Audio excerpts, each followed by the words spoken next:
고린도 후서를 기록하면서 고린도 교회 성도들에게 나는 거룩함과 또 진실함과 또 양심의 뜨뜻함으로 여러분들을 대하고 있다. 그리고 부분적으로 우리는 알고 있지만도 하나님의 날에 예수 그리스도께서 이 땅 가운데 오실 때는 모든 것이 완전해질 것이다 라고 이렇게 말을 합니다. 고린도 교회 안에는 사도 바울을 피방하는 사람들에 의해서 고린도 교회 성도들이 영적으로 물이 들어버렸습니다. 오해의 물, 비난의 물이 들어서 사도 바울에 대해서 사도 바울을 은혜를 받지 못하고 뺐다가 눈으로 이렇게 쳐다보는 일들이 일어나게 되죠. 지도자와 목회자와 성도들 간에 이렇게 뺐다하게 쳐다보는 일들이 일어나는 과정을 겪게 되면 이것처럼 힘든 것이 없게 되는 것이죠. 그때 사도 바울은 자기가 전도한 모든 행위는, 복음을 전하는 행위는 거룩함과 또 진실함과 하나님의 은혜로 한 것을 양심이 전가한다라고 말씀을 합니다. 그러면서 사도 바울은 주 예수 그리스도께서 이 땅 가운데 다시 오시는 그날, 주 예수의 날에는 여러분이 우리의 자랑이 되고 우리가 여러분의 자랑이 될 것이다 라고 말을 합니다. 예수님께서 다시 오시는 그날이 되면 그리스도께서 완전한 계시이기 때문에 모든 것이 완벽하게 드러나겠죠. 지금 우리가 어느 정도 아는 것은 항상 부분적으로 아는 겁니다. 부분적으로 아는 것 가지고 목소리를 높이고 큰 소리를 치고 내가 아는 것이 정말 엄청난 것이다 라고 이야기를 하는 사람들이 있지만도 진짜 아는 것은 믿음과 소망과 사랑, 예수님에 대해서 모든 지식은 믿음과 소망과 사랑의 완전한 결집체죠. 주님께서 완전한 계시로 다시 오시는 재림의 날이 되면 믿음이 완전해질 것이고 그리스도께서 드러나시기 때문에, 그리고 소망이 완전해지죠. 왜냐하면 더 이상 환난과 고통의 문제가 없어질 것이기 때문입니다. 그리고 사랑 그 자체가 완전한 빛으로 드러나기 때문에 어둠의 권세도 없을 것이고 우리를 흔들어버리는 마귀도 지옥에 들어가게 되고 거짓 선지자와 적그리스도의 세력도 영원한 불못에 들어가기 때문에 완벽한 하나님의 빛으로 드러나는 세상, 하나님의 계시가 완전해지는 세상이 되면, 그때가 되면 여러분들이 우리의 자랑이 되고 나는 또 여러분의 자랑이 될 것입니다 라고 말합니다. 왜냐하면 바울에 대한 오해와 또 비난거리가 참인지 거짓인지는 주 예수 그리스도의 재림의 날에 완벽하게 드러날 것이기 때문입니다. 그날에 바울이 전도한 교인과 또 사도 바울이 복음으로 가르쳤던 그러한 교인들이 잘 되면 주님 앞에서 그것이 자랑거리가 될 수 있기 때문에 그렇습니다. 우리 14절 말씀 한번 볼까요? 같이 한번 읽습니다. 14절입니다. 시작. 너희가 우리를 부분적으로 알았으나 우리 주 예수의 날에는 너희가 우리의 자랑이 되고 우리가 너희의 자랑이 되는 그것이라. 너희가 우리를 부분적으로, 목회를 잘하다가 암초가 들어오게 되죠. 암초를 들어오게 되면 항상 이 사도 바울을 대적하는 사람. 근데 여러분 꼭 기억할 것은 여러분이 신앙생활하면 여러분을 대적하는 사람이 만나게 되죠. 우리가 하나님을 따라가고 있다라고 하는 것 전제를 가지는 겁니다. 하나님을 따라가고 예수님을 따라가는 일들 가운데 여러분을 방해하는 사람들이 나타나면 여러분 자체가 싫어서 여러분 자체를 무시한다고 해서 라고만 생각하면 안 됩니다. 그러면 분노가 나오고 감정이 나오게 되는데 감정 조절을 참 잘해야 돼요. 감정을 쓸 때 써야 되는 거거든요. 그러면 이때 어떻게 되느냐? 예수님 말합니다. 너희를 대적하기 이전에 먼저 너희 안에 있는 나를 대적한다라고 말합니다. 그 먼저 나서지 마세요. 예수님이 나서세요. 예수님이 나설 거거든요. 그러니까 좀 너무 분노로 나서지 말고 좀 기다리라.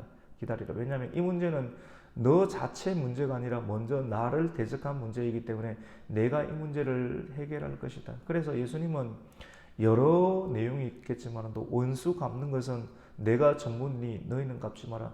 먼저 어설프게 나서다가 오히려 너희가 다칠까 내가 걱정이 된다라고 주님은 말씀을 이렇게 합니다. 우리가 14절에 읽는 것처럼 너희가 우리를 부분적으로 아나. 성도들이 사도 바울을 대적하는 비난하는 양이 뿔이 만들어지기 시작합니다. 우리 염소 뿔이 이렇게 많이 들었지 않습니까? 교회에도 뿔이 나는 성도들이 있습니다. 왜 뿔이 납니까? 잘못된 독버섯이 그 안에 들어와서 뿔이 나지 아니할 양의 머리 가운데 뿔이 만들어지게 되어서 교회와 또 목회자를 들이박는 일들이 일어나는 것을 우리는 종종 보게 됩니다. 사도 바울은 이러한 부분들을 두고 찬찬하게 잘 숙성시켜 두었다가 고린도 후서를 기록하면서 속 안에 있는 중요한 내용들을 자기를 대변하는 일들을 하는데 자기를 변호하고 대변하는 일처럼 보이지만도 이러한 일련의 과정들을 통해서 오해와 또 피난으로 잘못 점철되어 있는 그들 자신 안에 있는 문제들을 풀어내고 또 교회를 평안하게 만드는 일들을 하는 것을 보게 됩니다. 사도 바울은 감정을 사용할 때도 자기 자체의 억울함을 푸는 일들 가운데 감정을 사용하는 것이 아니라 자기가 교회 아닙니까? 교회의 문제를 풀어내는 일들 가운데 감정을 적절한 때와 시기를 구별하여 사용하는 것을 보게 됩니다. 그래서 너희가 우리를 부분적으로 알았으나 우리 주 예수의 날에는, 예수님께서 다시 오시는 그날에는 진짜 사도 바울의 가르침을 듣고 복음의 제자가 되어 있는 사람들은 난 저 사람 때문에 하나님을 만나게 되었습니다 라고 주 예수 그리스도의 날에 서로 자랑하는 날, 그리고 목회자는 저분들이 있었기 때문에 나는 하나님의 뜻을 실현할 수 있습니다 라고 서로 자랑할 수 있는 그날이 바로 완전한 계시가 드러나는 주 그리스도의 날이다 라고 말씀합니다. 그래서 너희가 우리의 자랑이 되고 우리가 너희의 자랑이 된다. 그럼 우리라는 말은 누구신가? 오늘 말씀 가운데 어제 1절 가운데 보면 사도 바울이 복음을 전하였던 디모데와 실로아노, 신라라고 하죠. 근데 그런 사람들의 이름과 함께 포함을 시켜서 지금까지 고린도 교회를 함께 사역하고 목회했던 우리라는 말을 함께 쓰면서 말씀을 전개하고 있습니다. 여러분, 사도 바울의 복음 전도의 계획은 지금은 고린도 교회 편지를 보내고 있는데 고린도 교회를 지나서 마게도냐로 지나가게 됩니다. 여러분 성경 가운데 마게도냐 지역 들어보셨죠? 맞죠?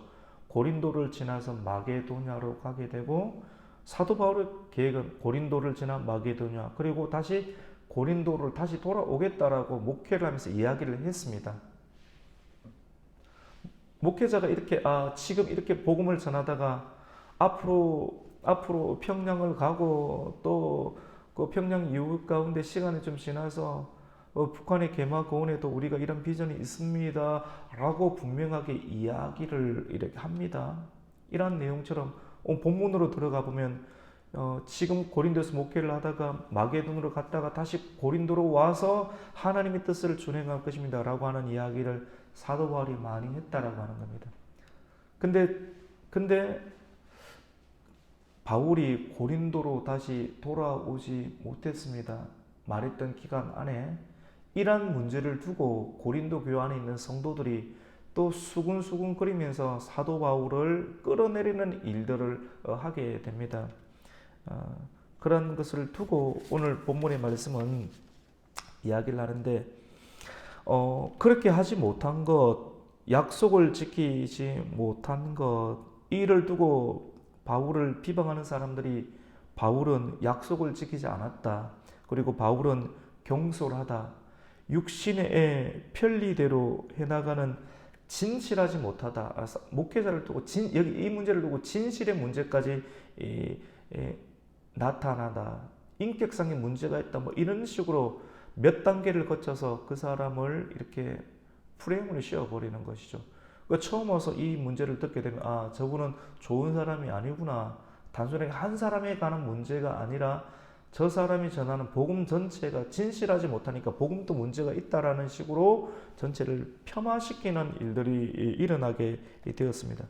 그리스도와 복음과 교회에 문제가 생기는 것이죠. 이 문제를 풀어내지 아니하면 하나님 나라에 큰 문제가 생기는 것입니다.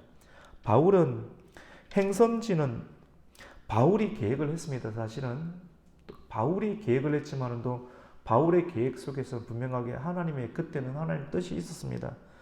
근데 하나님의 뜻으로 그때는 이야기를 했지만도 시간이 지나가면서 처음 말했던 그런 말들이 시간이 지나가면서 변경이 되는 일이 일어납니다. 사람들은 계획이 변경이 되면 그 사람이 진실하지 못하다, 이랬다 저랬다 한다라고 많은 대부분의 경우 이렇게 이야기를 합니다. 오늘 말씀 참 중요한 것 같아요. 그런데 사도 바울은 변경이 되는 그것도 하나님의 뜻이었다. 처음에도 나는 진실했고 두 번째도 나는 진실했다라고 이야기를 합니다. 바울이 고린도에 가려고 했지만 일이 진행되는 것을 따라 생각해 보니 고린도에 들르지 않는 것이 하나님의 뜻이라는 것을 깨달아서 곧바로 마게도냐로 갔다라고 말합니다. 오늘 우리 16절과 17절을 한번 읽겠습니다. 고린도후서 1장 16절입니다. 시작. 너희를 지나 마게도냐로 갔다가 다시 마게도냐에서 너희에게 가서 너희의 도움으로 유대로 가기를 계획하였으니 이렇게 계획할 때 어찌 경솔히 하였으리요. 혹 계획하기를 육체를 따라 계획하여 예 하면서 아니라 하는 일이 내게 있겠느냐. 사실 그냥 읽으면 이게 도대체 어디다 갖다 붙여야 될지 이해가 안 되는데, 설교를 들으면서 이 내용들이 전체적인 것이 이렇게 조금 이해가 될 수가 있습니다. 이렇게 계획할 때 어찌 경솔히 했겠느냐. 내가 목회할 때 내 뜻으로 했겠느냐. 하나님 뜻이 있었다. 그때도 진실했고 나중에도 진실한 내용이었다라고 말씀을 합니다. 사도 바울은 하나님은 신실하다는 것을 늘 기억을 했습니다. 하나님은 신실하십니다. 성경에는 신실하다라고 하는 의미를 미쁘다 주님이시여 미쁘다라는 말을 이렇게 자주 쓰게 됩니다. 우리 18절 한번 읽습니다. 시작. 하나님은 미쁘시니라. 우리가 너희에게 한 말은 이해하고 아니라 함이 없노라. 신실하다. 하나님은 약속을 한번 해놓고 변개하지 않는다. 그럼 이 말을 우리가 실제적인 삶 가운데서 어떻게 나 자신과 나 자신의 계획 속에서 침투하시는 하나님의 계획들이 나를 통해서 표출되게 될 때, 성도들에게 이런 오해를 받게 될 때 나는 또 어떻게 이 부분들을 대응하고 또 변정해내야 되는가, 이 감정을 사용해야 되는가. 바울은 하나님의 뜻대로 걸어가는 또 생활을 하게 되는데, 하나님의 뜻에 맞지 아니하는 그런 경영이나 또 약속을 실행하면 안 된다. 하나님은 신실하니까 신실한 마음으로 어떤 일들을 행해야 된다라고 말을 합니다. 바울은 언제나 하나님의 뜻이다라고 들어오게 되면 나 자존심은 내가 한번 말을 내뱉은 것이 있기 때문에 나는 그것을 거둬들이면 안 된다. 하나님의 뜻은 처음에는 이렇게 말씀을 했다가 좀 웃기지 맞죠? 변경하는 역사가 일어나기도 하거든요. 그러면 나는 어떻게 되고 또 분명하게 또 비난을 받게 될 텐데, 이거는 내 역사상 일어나서는 안 된다.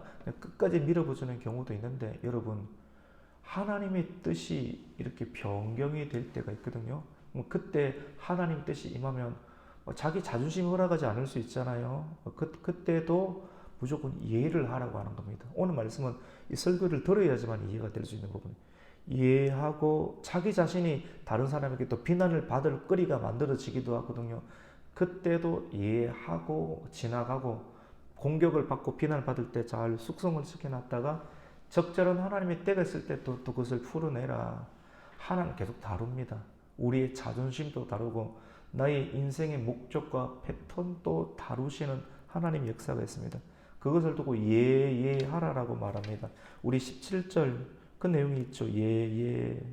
18절도 예해보라. 우리 19절 한번 읽겠습니다. 시작.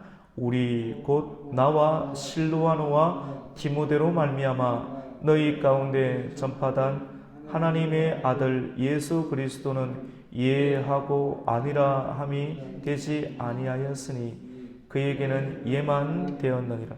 이 말은 궁극적으로 하나님의 뜻이 나에게 딱 들어오게 될 때, 하나님의 뜻이라는 것이 이것이 하나님의 뜻이겠구나 내 눈에 보이고 내 귀에 들리는 것은 보통의 사람 가운데 들어오지 않습니다. 주님께서 눈을 열어줘야지만이 이것이 하나님 뜻임을 알고 귀를 열어줘야지만이 하나님의 음성이 들리게 되는데, 우리의 인지하는 과정 가운데 이것이 하나님의 뜻이다, 하나님의 말씀이다, 나를 이끄시고 부르시는 하나님의 분명한 목적이 있는 하나님의 뜻이다라고 올 때 저와 여러분은 반드시 이해하여야 할 줄로 믿습니다. 이해하십시오. 내 계획이 있잖아요. 손해가 있잖아요. 그때도 이해하라고 하는 겁니다. 이걸 두고 faithful, 신실하다, 하나님은 미쁘시다, 미쁘신 하나님의 뜻이 나에게 들어올 때 지금 이렇게 하면 내 가정에 내 인격에 손해가 미쳐도 손해가 미쳐지는 것처럼 보인다 할지라도 같이 봅시다.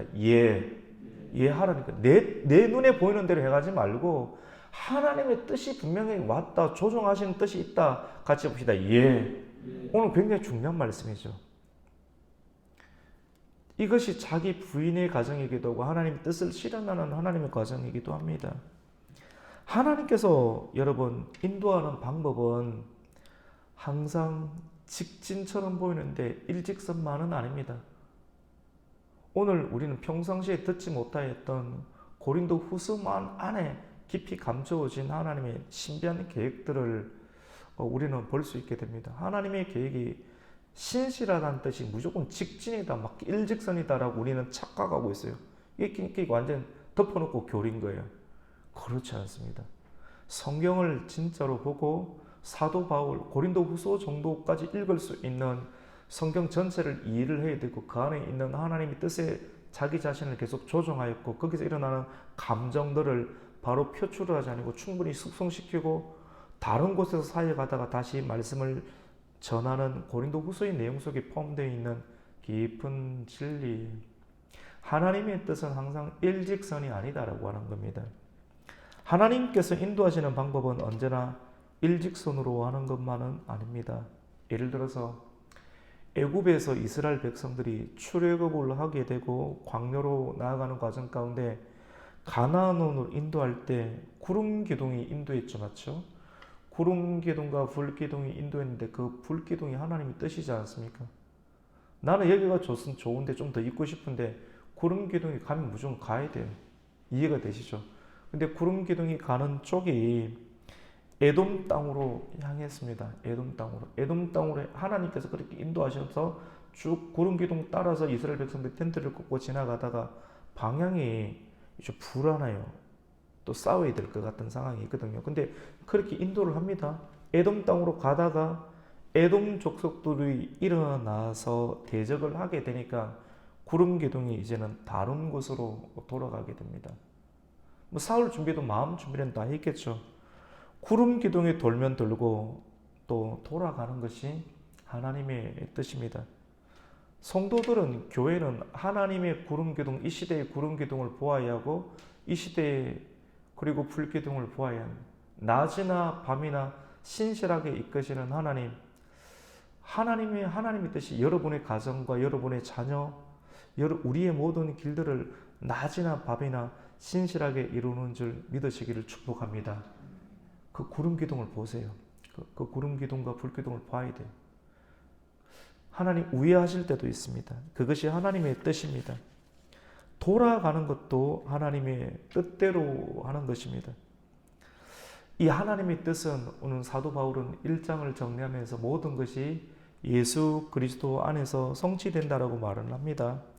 성경은 이러한 뜻을 오늘 20절 말씀 가운데 하나님의 약속은 얼마든지 예수 그리스도 안에서 이해가 된다. 이해가 된다라고 하는 것은 성취가 된다. 모든 하나님의 뜻이 예수 그리스도를 통하여서 성취가 된다. 그런즉 성도들은 아멘으로 이 일들 가운데 반응해라.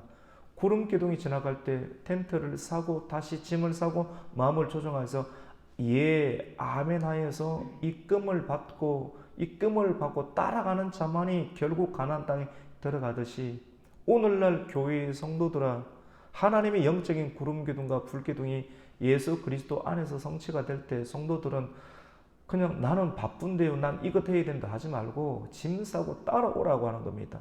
오늘 굉장히 강하기도 하고 강한 말씀처럼 설명이 들으면 느껴지는 것이고 설명 안 들으면 전혀 모르는 내용이 사실은. 아멘으로 순종하여 따라오라라고 말씀을 합니다. 그러면 그 명령 가운데 예스로 따라오는 사람은 되는 인생을 경험하게 될 것이다라고 축복의 말씀이 썰어져 있습니다. 오늘 20절 말씀인데요. 같이 읽겠습니다. 시작.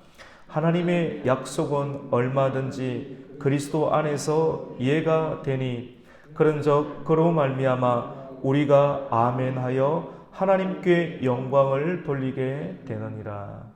성도의 깊이는 어디서 드러나게 되느냐면 분명하게 자기의 뜻이 있지만도 하나님의 뜻으로 나타납니다. 자기 개인적으로 또는 교회를 통해서 또는 목회자의 그런 리더십을 통해서 드러나게 될 때 이 구름 기둥일 수 있거든요. 구름 기둥으로 나타나게 될 때 같이 봅시다. 아멘. 오늘 말씀 가운데 보면 아멘. 우리가 아멘하여 하나님께 영광을 돌린다. 성도가 살아가는 목적, 하나님께 영광을 돌리는 것이죠.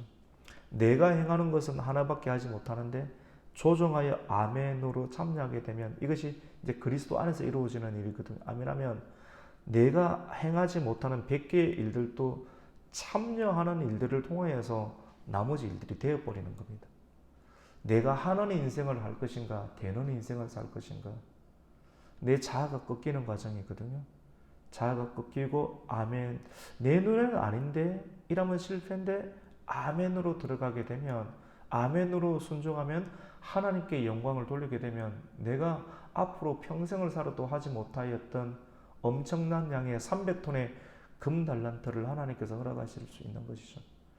그것이 비밀이 되는 것입니다. 하나님을 알고 하나님을 믿는 사람이 이러한 능력과 은혜를 경험할 수가 있게 됩니다. 오늘 말씀이 같이 봅시다. 아멘으로 같이 봅시다. 아멘하여 하나님께 영광을. 우리가 말씀을 들을 때 아멘 아멘 하는 것이 이 아멘이에요. 말씀을 듣고 어떤 사람은 아멘 하면 내가 뭐 누군가에 복속한다라는 억수로 그릇되는 관념과 개념을 갖고 있어요. 그리스도가 없어서 그래요. 아멘은 굉장히 중요합니다.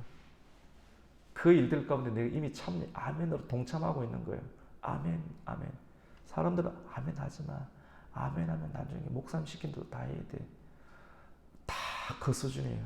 3살 박이, 3살 박이.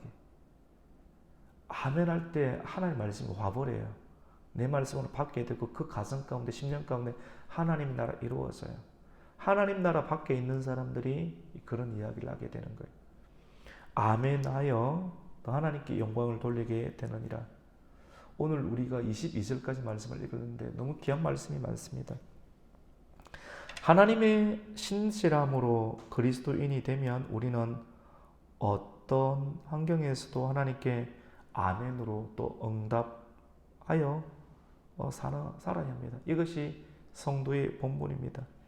하나님의 뜻을 발견하는 자, 그리고 그 뜻이 발견되는 사람은 마땅한 삶의 반응이 아멘으로 응답을 하고 또 하나님께 영광을 돌립니다. 아멘하고 그 일들까지 참여하게 되면 우리가 없는 것, 건강, 물질이 없을 수 있거든요. 근데 아멘으로 믿음으로 참여하게 되면 그것을 준다는 겁니다. 믿으시면 아멘입니다. 신기하죠? 지성적인 사람, 그 지성은 여러분 우리의 지성은 부분적이에요. 죄로 인한 지성, 죄로 인해서 내 눈에 보이는 것들. 근데 말씀은 완전하지 않습니까? 완전한 말씀이 와서 우리 지성을 변화시키고 우리 감성을 붙잡고 우리 의지를 붙잡는 거거든요. 말씀이 와서 완벽하기 때문에 우리의 불안함을 물리치고 아멘으로 우리 영이 호소하게 되고 반응하게 되면 지금까지 우리를 다스리는 지성은 완벽하진 않는데 그 지성 가운데 말씀을 환하게 완전하게 만드시고 우리의 감정이 불안한 감정도 완전하게 만드시고 의지도. 그래서 말씀이 와서 아멘으로 반응하게 되면 그 일들은 나는 가진 것이 없고 나는 아둔하고 우둔하지만도 아멘으로 하게 되면 그 사람 가운데 하나님께서 지혜를 주시고 지식을 주시고 물권을 주시고 건강을 주시고 은혜를 주신다. 여러분 믿으시면 아멘입니다. 이게 가장 기본적인 성도의 본분이라고 볼 수가 있습니다. 아멘 하여 응답하고 하나님께 영광을 돌리는 삶. 이런 삶은 참으로 굳건한 인생, 그리고 성령께서 기름을 부으시는 인생이 된다라고 오늘 말씀은 마감하고 있습니다. 여러분, 굳건한 인생은 하나님의 진리의 말씀을 붙잡을 때 우리는 견고하고 굳건한 인생을 살아갈 수 있게 되고, 또 견고하고 굳건한 인생 가운데 성령의 기름 부으심이 있을 때, 여러분 기름을 붓게 되면 불이 타오르거든요. 사람이 막 처져요. 힘들 때가 있거든요. 내 눈에 보이지 않고 내 손에 잡히지 않을 때, 그때 기름이 뚝뚝 떨어지게 되면 불이 일어납니다. 하나님의 불이 확 일어나요. 오늘 말씀은 아멘으로 하나님의 뜻에 반응하는 사람들의 궁극적인 인생이 굳건해지는 인생과 성령의 기름 부으심으로 말미암아 불이 일어나는 인생이 될 것이다라고 우리에게 마지막으로 확정해 주십니다. 우리 마지막 21절과 22절을 한번 읽습니다. 시작. 우리를 너희와 함께 그리스도 안에서 굳건하게 하시고 우리에게 기름을 부으신 이는 하나님이시니 그가 또한 우리에게 인치시고 보증으로 우리 마음에 성령을 주셨느니라. 아멘. 사도 바울이 자기를 대적하고 비난하는 성도들에 관하여서 처음에는 한 발 물러나고 있다가 다른 지역에서 목회하다가 다시 그 문제, 참 보기 싫을 수도 있어요. 사실은 자기를 대적하고 비난하면 우리는 기본적으로 자존심이라는 게 있기 때문에. 근데 자기 자신을 꺾고 하나님의 성령 가운데 붓을 들고 편지를 보내요. 우리가 고린도 전서 후서 두 번째 보내는 편지처럼 보이지만 이 내용 가운데 보면, 고린도 후서를 보면 두 번째 편지가 아니라 우리는 그냥 그렇게 인식해도 돼요. 여러 번 편지를 많이 보냈습니다. 여러 편지가 있는데 발견되지 않고 남아있는 편지가 전서 하나 남아있고 후서가 아직 남아있는 상황이거든요. 오늘 말씀은 하나님의 뜻이 우리에게 들어올 때 내 뜻을 내려놓고 하나님의 뜻에 아멘하여 응답하는 인생을 살아가게 되면 그것이 하나님께 영광을 돌리는 인생이 되고, 이런 영광을 돌리는 인생은 하나님께서 책임을 져주시는데 성도의 삶이 굳건해지고 또 성령의 기름 부으심으로 말미암아 하나님께서 인을 쳐주시는 그런 성령의 보증을 해주시는 그런 안전하고 보호를 받는 인생을 살게 된다는 말씀입니다. 우리 성도님들이 오늘 새벽에 또 귀히 나오셨는데 오늘 새벽 가운데 주시는 말씀을 통해서 아멘으로 응답하여 굳건하고 또 성령의 기름 부으심이 넘치는 인생을 계속 열어갈 수 있기를 예수님 이름으로 축복합니다. 아멘. 하나님 감사합니다. 오늘 주신 말씀을 기억하면서 내 뜻보다 주님께서 우리에게 하나님의 뜻을 분명하게 계시하실 때 그 뜻에 대해서 조정하여 아멘으로 응답하여 영광을 올려드리는 삶을 살아가게 해주시고, 그 삶을 살아가는 성도들의 삶 가운데 견고하고 굳건한 말씀의 인생과 성령의 기름 부으심과 인쳐주시고 보증해주시는 인생을 통해서 흔들리지 아니하는 명확한 인생 경험할 수 있도록 복의 복을 다하여 주시옵소서. 예수님의 이름으로 기도드립니다. 아멘. 하늘의